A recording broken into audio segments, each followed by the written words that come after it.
মোহাম্মদ মনোয়ার হোসেন মাগুরা। মাননীয় স্পিকার, আপনাকে অনেক ধন্যবাদ। প্রথমে আমি মহান রব্বুল আলামিনকে স্মরণ করছি, কারণ এই সংসদে আমি এই মাননীয় সদস্য, আপনার সময় 6 মিনিট। জি মাননীয় স্পিকার, আমি বুঝতে দিকে মাঝে মাঝে তাকাবেন। দিকে তাকিয়ে বলবো। মাননীয় স্পিকার, মহান রব্বুল আলামিনকে স্মরণ করি এই কারণে যে আমি প্রথমবারের মতো এই সংসদে উপস্থিত হতে পেরেছি। এর সাথে আমি অবশ্যই ধন্যবাদ দিতে চাই আমাদের নেতা, সংসদীয় দলের নেতা বর্তমান প্রধানমন্ত্রী জনাব তারেক রহমানকে, কারণ উনি আমার উপর আস্থা রেখেছিলেন এবং সেই জন্য 36 বছর পরে মাগুরা 1 আসনে 1,01,000 ভোটের ব্যবধানে আমি পাশ করে এই সংসদে আসতে পেরেছি।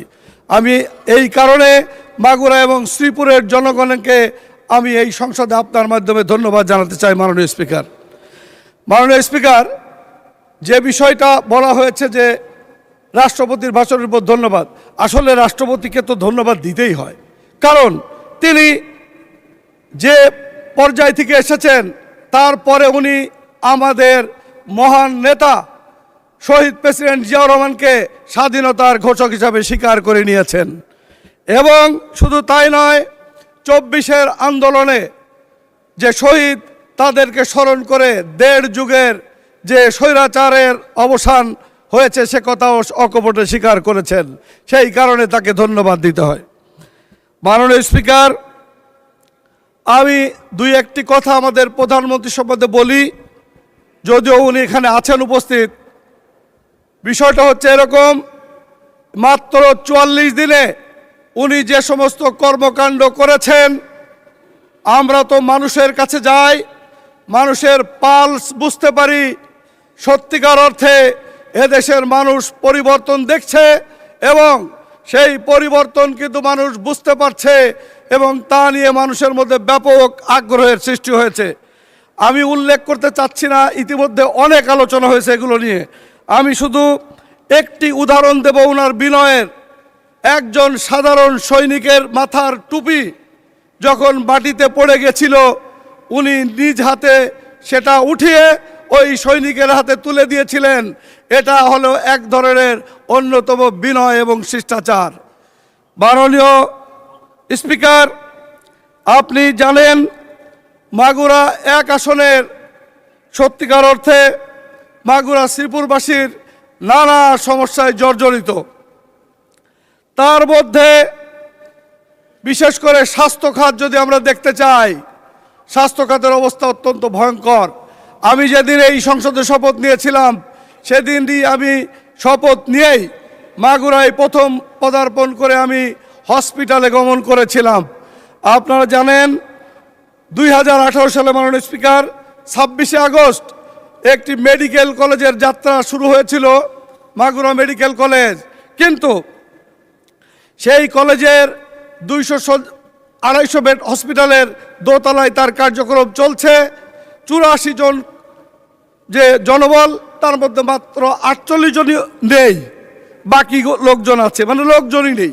1 নম্বর। তারপরে কথা হচ্ছে, ইতিমধ্যে ভূমি অধিগ্রহণ এখনও অসমাপ্ত রয়েছে, কিন্তু সম্ভবত যাচাই সেগুলো 22 সালে শেষ হয়েছে, পিইসি 24 সালে শেষ হয়েছে এবং 2025-এর মে মাসে ডিপিপি মন্ত্রণালয়ে পাঠানো হয়েছে। এডিপিতে অন্তর্ভুক্ত রয়েছে, কিন্তু এখন পর্যন্ত এটা একটাকে যায়নি। আমি আপনার মাধ্যমে সংশ্লিষ্ট মন্ত্রণালয়ের মন্ত্রীর প্রতি দৃষ্টি আকর্ষণ করে বলতে চাই, আপনি এই ব্যাপারে গুরুত্ব দেবেন। ইনশাল্লাহ মাগুরার জনগণ এই মেডিকেল কলেজ পেলে, স্বাস্থ্যসেবা পেয়ে উপকৃত হলে আপনার জন্য দোয়া করবে। মাননীয় স্পিকার, যে 250 বেড হসপিটালটি রয়েছে, সেখানে 2টো লিফট, 2টোই অকার্যকর, 2টোর একটাও চলছে না, এটা রিপ্লেস করতে হবে, এই পরিস্থিতি হয়ে রয়েছে। ইতিমধ্যে 7ম তলায় আইসিইউ এবং ডায়ালাসিসের কাঠামোগত কার্য সম্পন্ন হয়েছে, কিন্তু যন্ত্রপাতি এবং লোক বলের কোনো ব্যবস্থা এখন পর্যন্ত নেই। আমাদের ওই অঞ্চলের অনেক কিডনি রুগী, ডায়ালিসিস এবং হার্টের রুগীরা আইসিইউর অভাবে সমস্ত রুগীকেই বারবার রিফার করতে হচ্ছে বিভিন্ন মেডিকেল কলেজ হসপিটালে। মাননীয় স্পিকার, আমাদের মাগুরা এবং শ্রীপুরে একটি হসপিটাল রয়েছে, 50 শয্যা বিশিষ্ট হসপিটাল, যার মধ্যে কিছু ওই শ্রীপুরের মধ্যে 4টা সাব সেন্টার আছে। কিন্তু যদি এই সাব সেন্টার আরও যেগুলো মোট 8টা সাব সেন্টার থাকার কথা সেগুলো যদি চালু থাকতো তাহলে ওই শ্রীপুর হাসপাতালের উপর এত বেশি চাপ পড়তো না। এখন এভারেজ 200 রুগী সবসময় ভর্তি থাকে, যেটা অত্যন্ত ভয়াবহ চিত্র, বাট এইটা কিন্তু চলছে। মাননীয় স্পিকার, আমি একটা অন্য বিষয় আনতে চাই। ইতিমধ্যে আপনারা জানেন হাম রোগটা, মিজলস, এটা কিন্তু একটা মহামারী রূপ ধারণ করেছে। এই পরিস্থিতিতে আমি আপনার এই সংসদে বলতে চাই, যদি সুযোগ থাকে আগামীকাল বৃহস্পতিবার সংসদকে ছুটি দিয়ে আমাদের সকল সংসদ সদস্য তার নিজ এলাকায় গিয়ে হাসপাতালে যাক এবং তারা তদারকি করুক কি পরিস্থিতি মানুষের চলছে। তাহলে আমার মনে হয় এটা একটা ভালো প্রস্তাব হতে পারে মাননীয় স্পিকার। এবং আমি আর একটা কথা বলে শেষ করবো, অবশ্য আমার সময় নেই, সময় শেষ। 1 মিনিট কি দেবেন মাননীয় স্পিকার?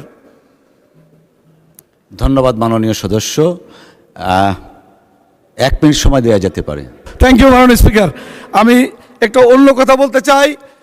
বিগত স্বৈরাচার আমলে আমি সব সংসদ সদস্যদের পক্ষে এটা বলতে চাচ্ছি যে আমাদের যে সারের ডিলারশিপ দেওয়া হয়েছিল এবং খাদ্যের, এই বিগত স্বৈরাচার আমলে রাজনৈতিক বিবেচনা এগুলো দেওয়া হয়েছিল, কিন্তু এগুলো থাকলে একটি ঝুঁকি থেকে যায় সার বিতরণে এবং খাদ্য বিতরণে। আমরা চাইব অবশ্যই আপনার মাধ্যমে এর একটা প্রতিকার যেন হয়। আপনাকে ধন্যবাদ মাননীয় স্পিকার। আসসালামু আলাইকুম ওয়া রাহমাতুল্লাহি ওয়া বারাকাতুহু।